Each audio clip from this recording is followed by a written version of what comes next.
Hello guys, pag-usapan lang natin ang breaking news. Siyempre guys, exclusive na pinag-uusapan. Katniel spotted magkasama. Pasabog, Katniel magkasama, lihim nagkikita at nagdi-date yan. Grabe nga naman guys, no? Kasi alam naman natin guys, magkatabi na sila ng tinitiraan sa BGC. Siyempre guys, alam naman natin kapag pinag-usapan na yan, sigurado aalamin na yan ng maraming tao. Alam naman natin guys, ang mga tao ay concerned lang sa pag-aanap ng mga resibo at ebidensya. Magpapatunay kung katotohanan nga naman kasi guys, ang bali-balita na si Catherine Bernardo ay nasa BGC na. Siyempre guys, ayon umano kay Mami Min Bernardo, matagal na daw lumipat si Catherine Bernardo. Simula umano guys, nag-away sila, lumipat na si Catherine Bernardo. Ibig sabihin, matagal na palang lumipat si Catherine Bernardo. Siyempre guys, alam naman natin, dahil galit ang pamilyang Bernardo kay Catherine Bernardo, siyempre guys, sino ang tutulong kay Catherine? Siyempre guys, Daniel Padilla pa rin. Siyempre meron na silang komunikasyon sa isa't isa at pwede na silang magtawagan. Dahil alam naman natin guys, nag-okay na sila at nag-ayos na sila. Pero ang mga Dilulu fans, nagugulat sila. Diba ito ang gusto nilang marinig? Yung pinag-uusapan umano guys, sina Daniel Padilla at Catherine Bernardo na matagal na nilang pinapangarap. Umaasa nga naman sila guys ng balikan. At lalo-lalo na guys, ang dami pa nilang sinasabi umano. Keso si Madja Salvador at Rambo matagal nagkaiwalay. Pero nagkabalikan at kinasal at nagkaroon pa ng anak. Pero ngayon, ayon umano guys sa mga Katniel fans, minumulto daw sila ng Katniel. Papaano nga naman kasi guys, pilit nilang sinusuot ang kanilang regalo sa isa't isa. Naani mo kasi guys, nagbalik sila ng truba. Na parang kasaysayan nga naman kasi guys, sa Katniel ang ginagawa nila.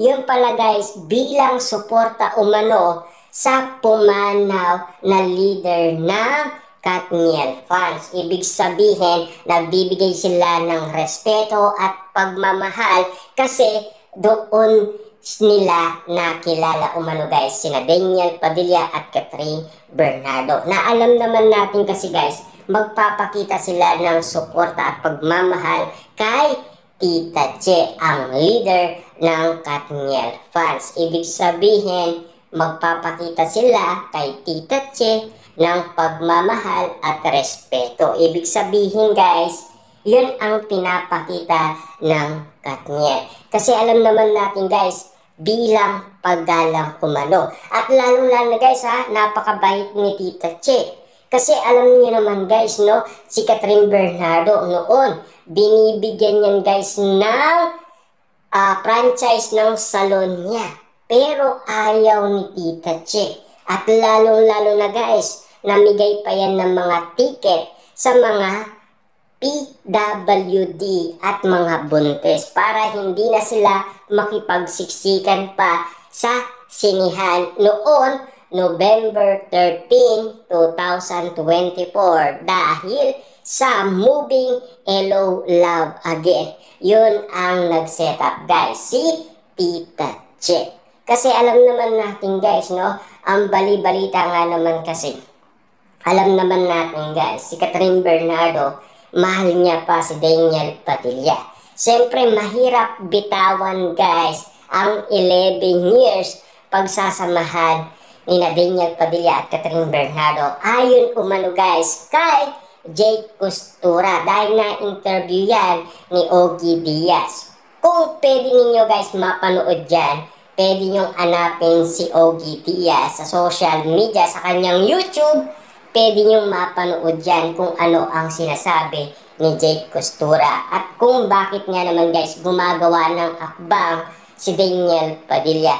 pwede nyo guys balikan lahat ng mga nangyari noon. Kwento-kwento umano guys kina Catherine Bernardo at Daniel Padilla. Kung papaano noon guys naging wali si Daniel Padilla. Kasi gumawa yan ng guys ng paraan noon. Pero nga siya. Kasi ayaw pa ni Catherine Bernardo. Papaano kasi guys? Matigas pa ang puso ni Catherine Bernardo. Siyempre guys, lumambot lang talaga ang puso ni Catherine Bernardo nang dahil kay Alden Richard. Siyempre guys, mabait nga naman kasi si Alden Richard. Buti na lang nakatulong si Alden Richard para lumambot ang puso ni Catherine Bernardo. Kita nyo naman guys, no? Kwento ng bali-balita noon. Ayon umano guys sa promotion ng Kat din noon. Dahil anniversary ng KMJS. Dahil sa interview umano guys ni Jessica Soo, nabanggit niya si Daniel Padilla kay Catherine Bernardo. Pero anong ginawa guys ni Catherine Bernardo?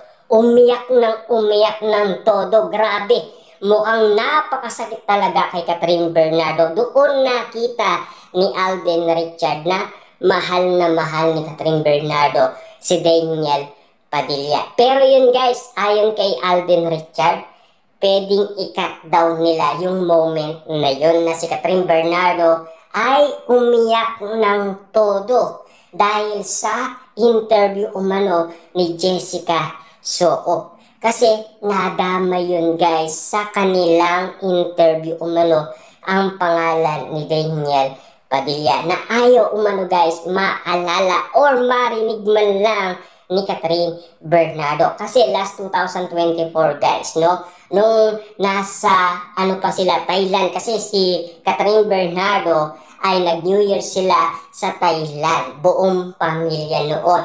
Tapos, noon si Catherine Bernardo ay nag-post dahil kakatapos lang guys ng 2023 at syempre 2024 na. Ayon umano guys kay Catherine Bernardo, hindi na daw siya magiging marupok umano. Pero ano guys ang nangyari? Siyempre guys, narinig nyo naman siguro, puro second chance kung ano ang masasabi ni Catherine Bernardo. Puro ganun guys ang interview guys diba? Kaya nga naman guys naloka umano si Catherine Bernardo sa lahat ng interview kung papaano siya magbigay ng second chance. Diba?